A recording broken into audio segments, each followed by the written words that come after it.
Welcome to Boy Parties 25 for 25. Lucien here, and this is a special series of episodes where I will be counting down my 25 favorite films of the last 25 years, the first quarter of this century, 2000 to 2025, technically.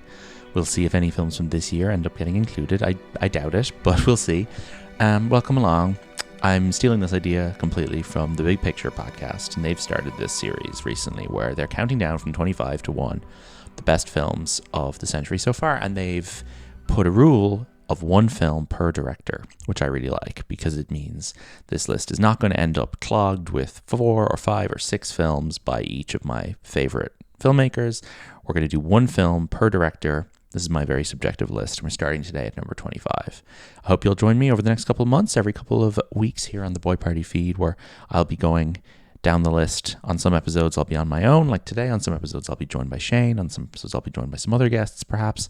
But it's going to be a list full of fun surprises and not so surprising choices. I'm sure many of you who know me casually will be aware of what my favorite films of the last 25 years are. So a lot of the surprise will be in what order I list them in. But the one film per director rule has made things interesting because obviously if I was left to my own devices, there'd probably be multiple Cohen brothers films on here. There'd be multiple Christopher Nolan films. There'd be multiple Greta Gerwig films and Damien Chazelle films and so on. But this rule has meant that we're going to have 25 very different filmmakers represented. And we begin today with one of the greatest of them all, Martin Scorsese. And the Martin Scorsese film that I've chosen for number 25 is Hugo. And this is a choice that is perhaps reflective of my age, my generation. I am a 1997 child, and I was 13, 14 when Hugo was released. It's a film for children. It's a family film. I don't think that me being 14 when it was released is entirely responsible for my affection for it, but I do think I was probably more open to a magical children's adventure in 2011 than many of my slightly older peers. I also will point out that it is the first Martin Scorsese film I ever saw in the cinema, and that probably has some impact as well. I obviously wasn't old enough to see films like The Aviator and The Departed and so on in the cinema. Didn't see Wolf of Wall Street because would have been 15, 16 when it came out. That film had an 18 rating here in Ireland. But I'll list out the Martin Scorsese films that I have snubbed in favor of Hugo from this century. Bringing Out the Dead is a 1999 film. That is one of my favorite Scorsese films and would be a very strong contender for the list were it just 1 year later. But we've got Gangs of New York, The Aviator, The Departed, Shutter Island, Hugo, The Wolf of Wall Street, Silence, The Irishman, and Killers of the Flower Moon. I can safely say from that list, the only ones that are competing for my affection with Hugo are The Departed and Killers of the Flower Moon, both of which I like very much. I think that Gangs of New York is quite good. I think The Aviator and The Irishman are fine, and I'm not really a fan at all of The Wolf of Wall Street or Silence. I think that Hugo is marvelous. Hugo is based on a children's book by an author called Brian Selznick. I bought a signed copy of this book in Dubray in Galway, probably about 3 years before this film was released. They were just selling a copy signed by Brian Selznick, so I am the owner of that. It is a beautiful illustrated book, really, really cool style. And Selznick has another book called Wonderstruck, which a couple of years later was adapted into a film by Todd Haynes, which almost nobody has seen. And it's a really marvelous film as well. It's not quite as Hugo level, but it's really good. It's about a young boy and young girl on 2 different periods of time and how their adventures that run kind of parallel to one another intersect. Michelle Williams and Julianne Moore are in it, and the 2 kids in it are great. It has the young girl from the Quiet Place films is sort of the lead of it. But Brian Selznick's work, really big fan of it, and Scorsese obviously feels similarly because he decides to make this adaptation of the invention of Hugo Cabret, which is what the book is called. And the script is written by John Logan, who wrote Gladiator and The Aviator.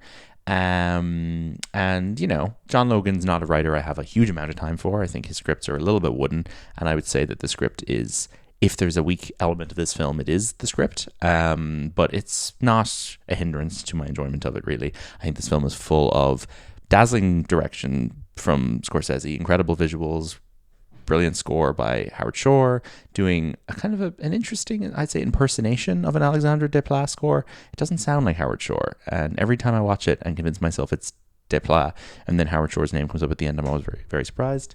Robbie Richardson, obviously, reuniting with Scorsese as DOP, does an incredible job, and then full of just delightful performances. A great ensemble cast, which we'll get to in just a moment, but John Logan and Scorsese obviously adapt this film. It is Scorsese's only film made in 3D, and this is at the peak of the 3D boom. We have Avatar in late 2009, and then 2010 is just 3D bonanza. You've got Alice in Wonderland, Toy Story 3, Clash of the Titans, all being pumped out that year, most of which are retrofitted 3D, and people are copping on quickly to the fact that the quality of retrofitted 3D films is not up there with those that are shot in 3D, but Hugo's shot in 3D. And I think most people agree that sort of the three standouts of the 3D era are Avatar, Hugo, and Life of Pi. And Life of Pi, Ang Lee's film, is about a year after this and is shot in 3D and is also pretty great use of the medium. But I think this film makes great use of 3D. I've only seen it in 3D the one time when it was released, but I enjoyed the 3D thoroughly, even though I was at that time basically fed up of 3D.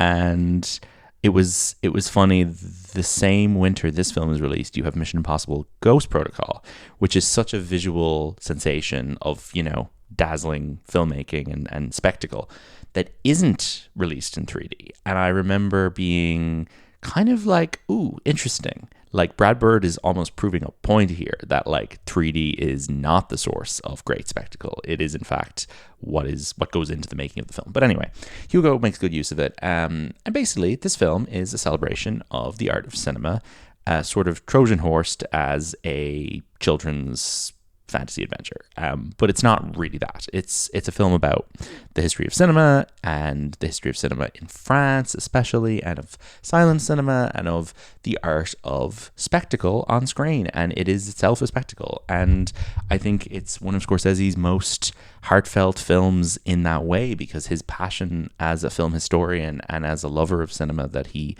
so beautifully and eloquently sort of speaks about all the time is contained in the text of this film. So it's about a young boy who lives inside the clock of a train station in Paris, which is as great of a start to any story as you're going to have. He is constantly evading the capturing of the station inspector, played by Sacha Baron Cohen, who is giving one of his better performances in this. Not an actor I always like, but he's great in this. In a role that seems to have been sort of custom made for Johnny Depp, who is a producer on the film, but doesn't star, pops up for a couple of seconds in a small cameo.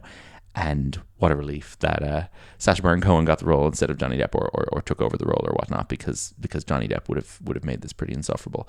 But this boy, anyway, he basically is shoplifting from a man who runs a little kind of trinket stall in the train station. The old man then takes his notebook and seems very curious about the drawings inside, and the boy has a kind of a robot, an automaton up in his little clock attic space, and the old man seems like a normal business owner, but he's very curious on what Hugo has in his notebook. Give me my notebook! It's no longer your notebook, it is my notebook, and I'll do with it what I like. Maybe I'll just burn it! No! Then tell me who did the drawings! The station inspector is a hilarious comedy creation by Sacha Baron Cohen, who has this great recurring phrase that me and my friends love to quote, which is that he refers to Hugo to his face as "little man," which you'll hear right now. Little man.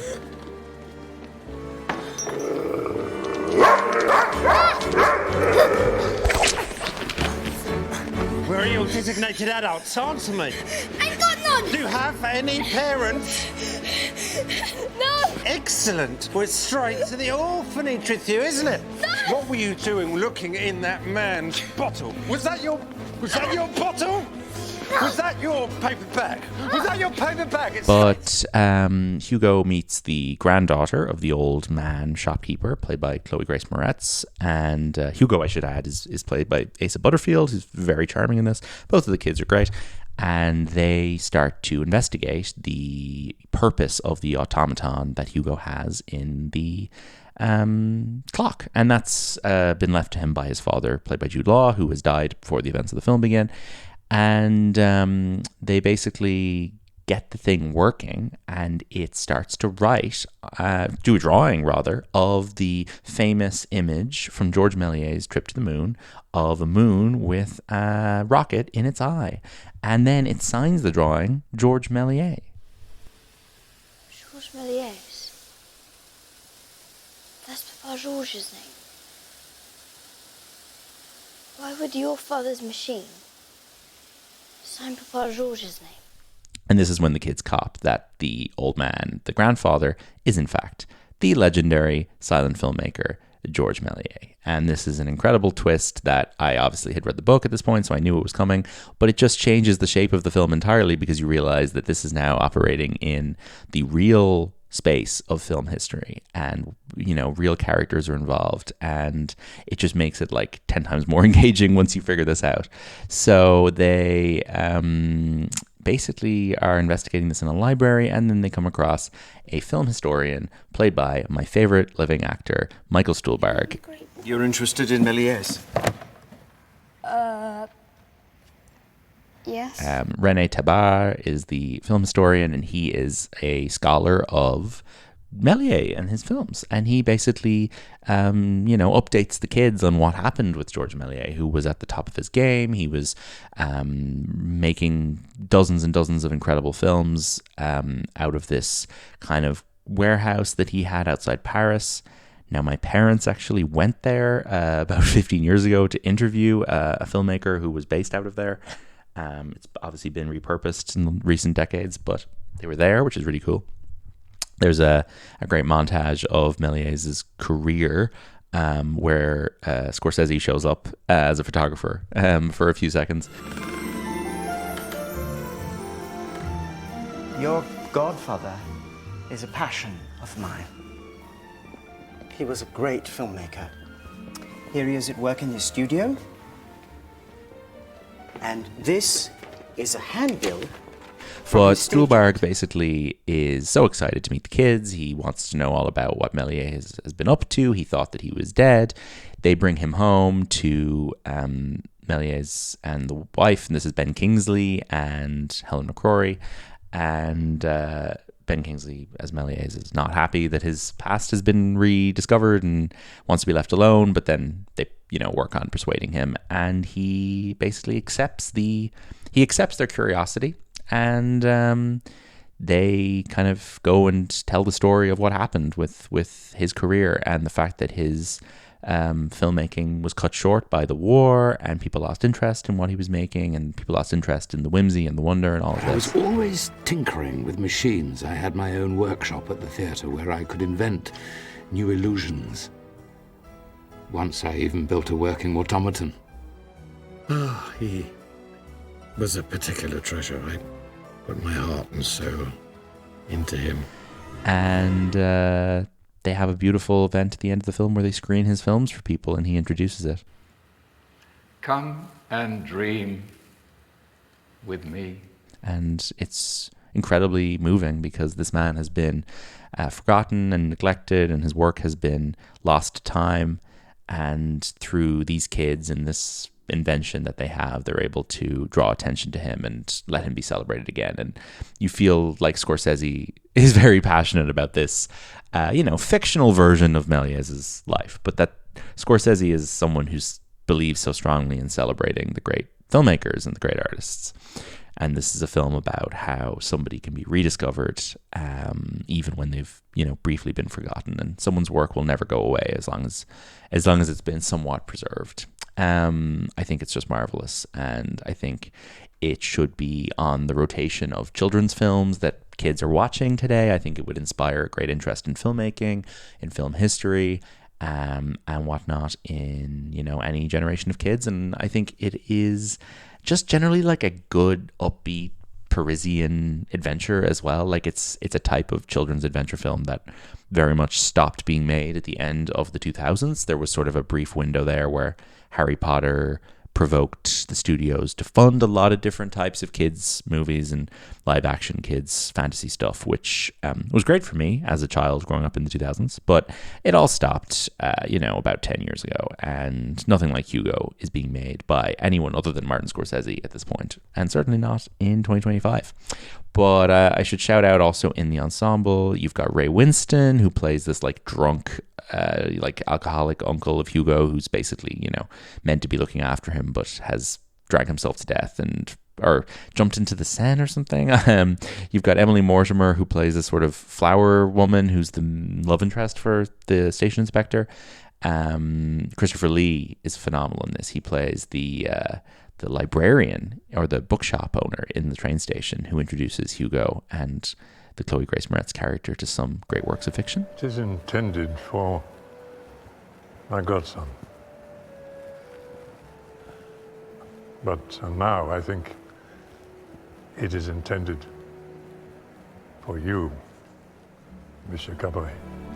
And then you've got some actors like Richard Griffiths and Francis de la Tour and a few others who kind of play various characters, in the train station. And the train station is where most of the film is set, and it provides an incredible backdrop for all of this magical stuff to happen. So this movie was not profitable. It cost about $150 million, which is insane, but brilliant, a great investment. And it made about 185, which is, not profitable, but who cares? It was well received. I mean, it was really well celebrated at the time. The people forget this, but it received 11 Oscar nominations. Picture, cinematography, art direction, sound mixing, sound editing, visual effects. None of the actors got nominated, which isn't surprising. I personally would probably nominate Michael Stuhlbarg anyway, and I think the kids, there's an argument there as well. And Ben Kingsley is fantastic. I mean, it's one of my favorite Ben Kingsley performances. He's really, really great. And it ends up on a lot of critics' top 10 lists of the year, and Ebert had it as number 4 on his list, and Harry Knowles had it at number 1 on his list, if anyone cares what Harry Knowles thinks, and number 6 on Todd McCarthy, and number 9 on Mark Kermode. So there you go. But this is my 25th favorite film of this century so far, and I'm glad it's my Martin Scorsese choice. I think it is a good choice.